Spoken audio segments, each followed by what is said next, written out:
Ikuti protokol kesehatan 5M.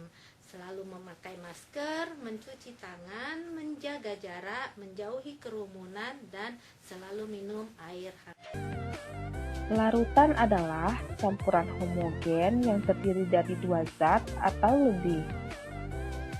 Suatu larutan terdiri dari zat terlarut dan pelarut. Pada umumnya, zat yang jumlahnya lebih banyak disebut sebagai pelarut, dan zat yang jumlahnya lebih sedikit disebut sebagai zat terlarut.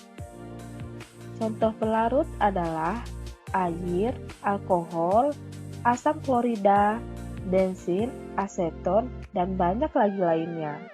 Sedangkan contoh untuk zat terlarut adalah gula, garam, asam cuka, alkohol, dan banyak juga lainnya.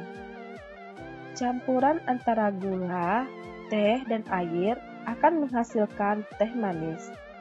Teh manis termasuk ke dalam larutan, di mana gula dan teh merupakan zat terlarut dan air merupakan pelarutnya.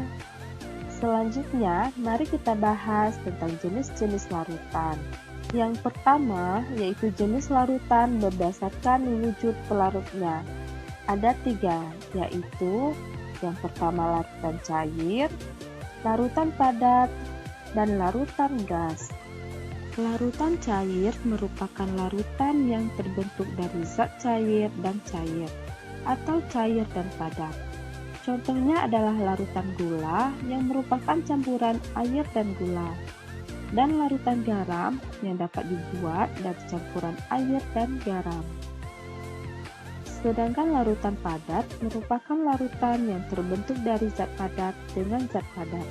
Contohnya adalah logam emas 22 karat, yang merupakan campuran homogen antara emas dan perak, atau logam lainnya. Kemudian larutan gas merupakan larutan yang terdiri dari campuran gas dengan gas. Contohnya adalah udara di atmosfer yang terdiri dari gas oksigen dan nitrogen.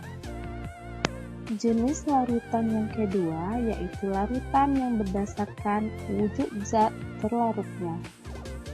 Berdasarkan wujud zat terlarutnya, larutan dibagi menjadi 2, yaitu larutan pekat dan larutan encer.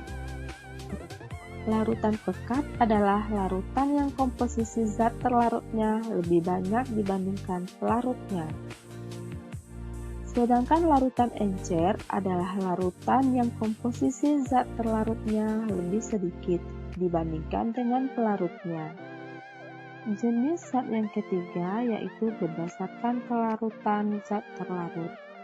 Berdasarkan kelarutan zat terlarut, larutan dibedakan menjadi 3, yaitu larutan tak jenuh, larutan jenuh, dan larutan sangat jenuh. Larutan tak jenuh merupakan larutan yang dapat melarutkan sempurna jika ditambahkan zat terlarut tanpa melalui pemanasan. Misalnya, ketika kita mencampurkan 1 sendok teh garam ke dalam segelas air, setelah kita aduk, maka kita akan mendapatkan larutan garam.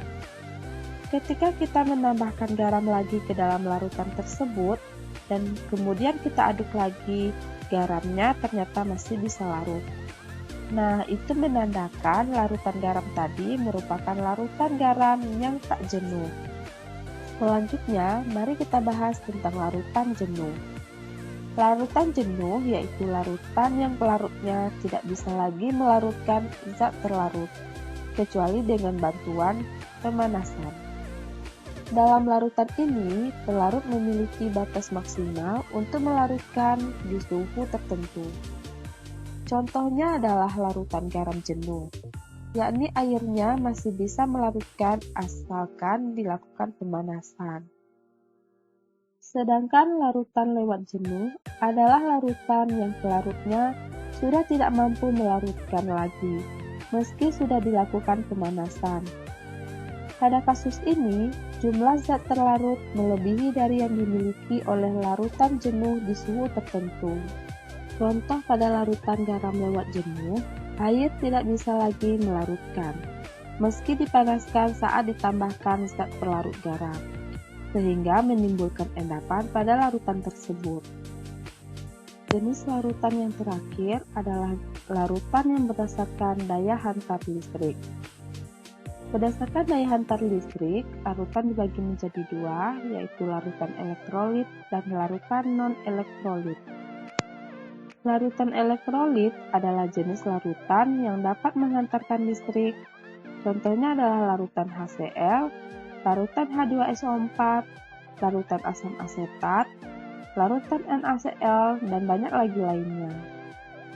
Sedangkan jenis larutan non-elektrolit adalah jenis larutan yang tidak dapat menghantarkan listrik. Contohnya adalah larutan gula, larutan alkohol, larutan urea, dan banyak juga lainnya. Baiklah adik-adik, itu tadi penjelasannya untuk kali ini. Sebelum kita akhiri, jangan lupa like, subscribe, dan komennya ya. Terima kasih.